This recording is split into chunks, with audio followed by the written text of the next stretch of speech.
Hello, I am Santosh Khanna, PGT English, KV INS Dronacharya, Kochi, Ernakulam region. In this video, I am going to give you some tips on how to study the lesson Indigo for your exam.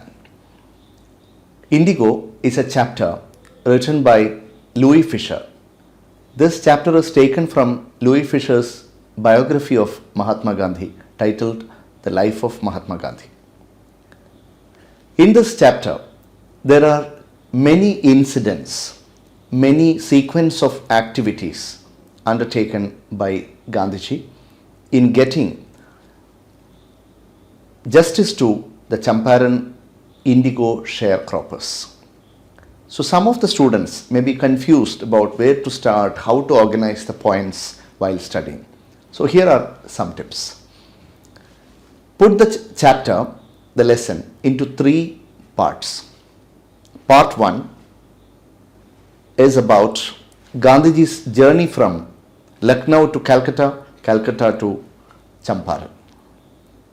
How he releases the Champaran indigo peasants from fear of their British landlords. This is part 1. So I repeat, part 1 is freedom from fear. Part 2, the legal battle.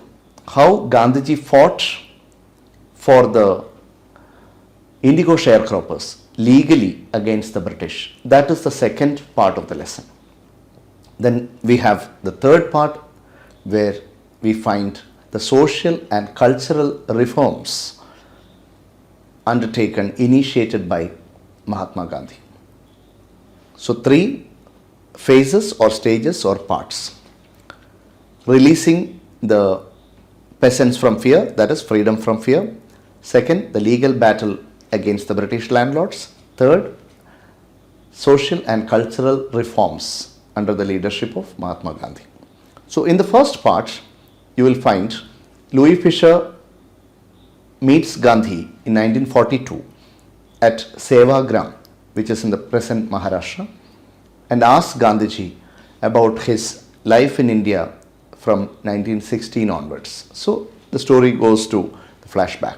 So we find in 1916, when Gandhiji was attending the Indian National Congress convention at Lucknow, a poor peasant from Bihar, from Champaran, named Rajkumar Shukla, approached him and requested him to visit Champaran because the indigo sharecroppers, the poor peasants, were ill-treated by the British landlords.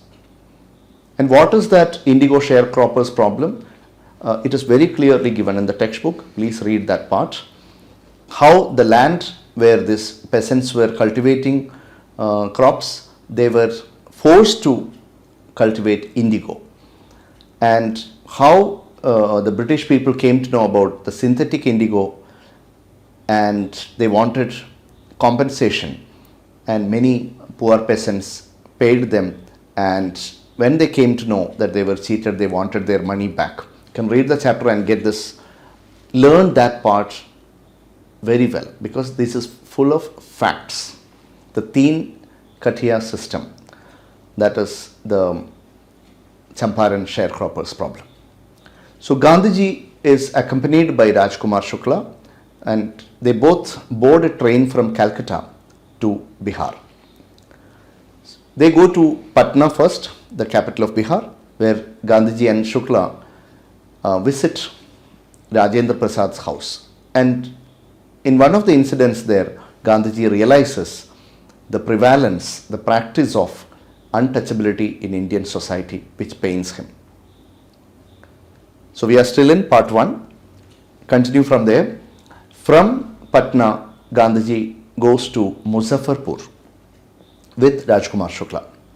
But when he goes to Muzaffarpur, he sends telegram in advance to Professor J.B. Kripalani, who was the professor in the Arts College at Muzaffarpur, to come and receive him.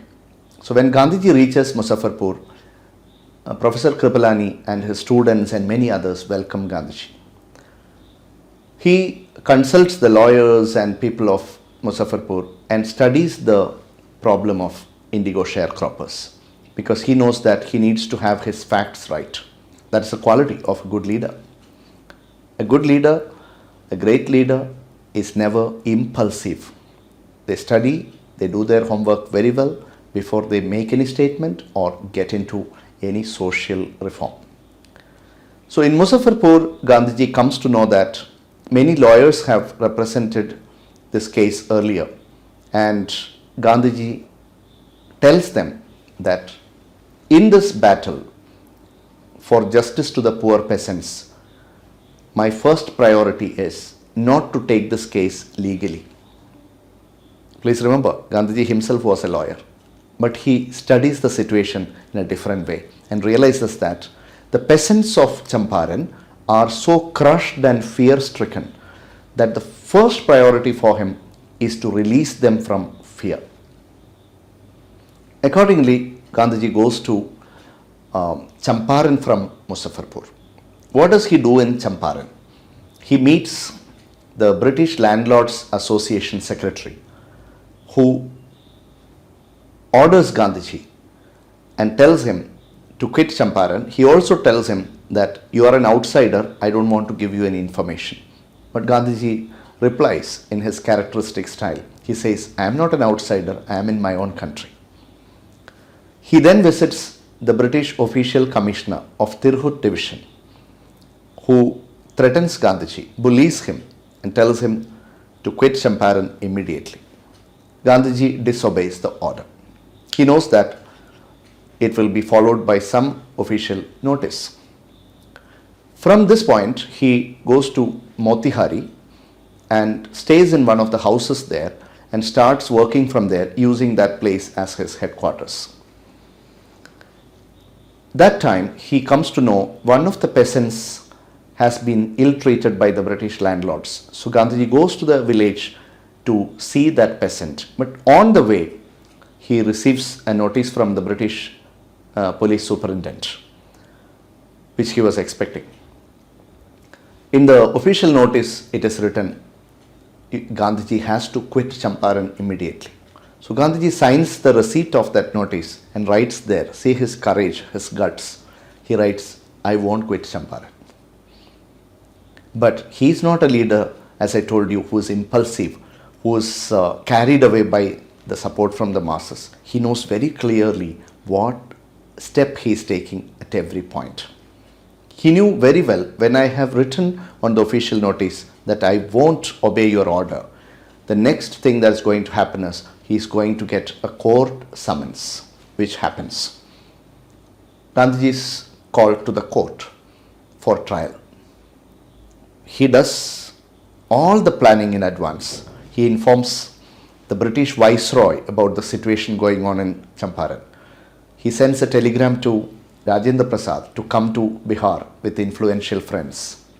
And the next morning, when Gandhiji appears before the court, the British officials, for the first time in the history of India, witness the power of people under the leadership of one man. Outside the court, thousands of peasants and people gather supporting Gandhiji.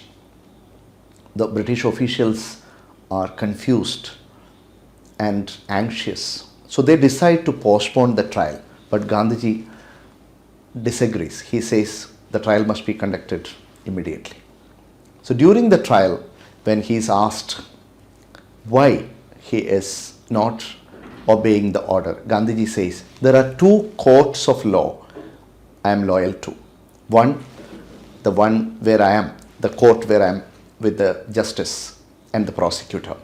The other is the voice of my conscience, which is a higher court of law, which says I should help these poor peasants, and I am following that. And he says, whatever is the penalty, I am ready to take. A few days pass, and Gandhiji is expecting any time there could be an arrest, because the verdict hasn't been pronounced.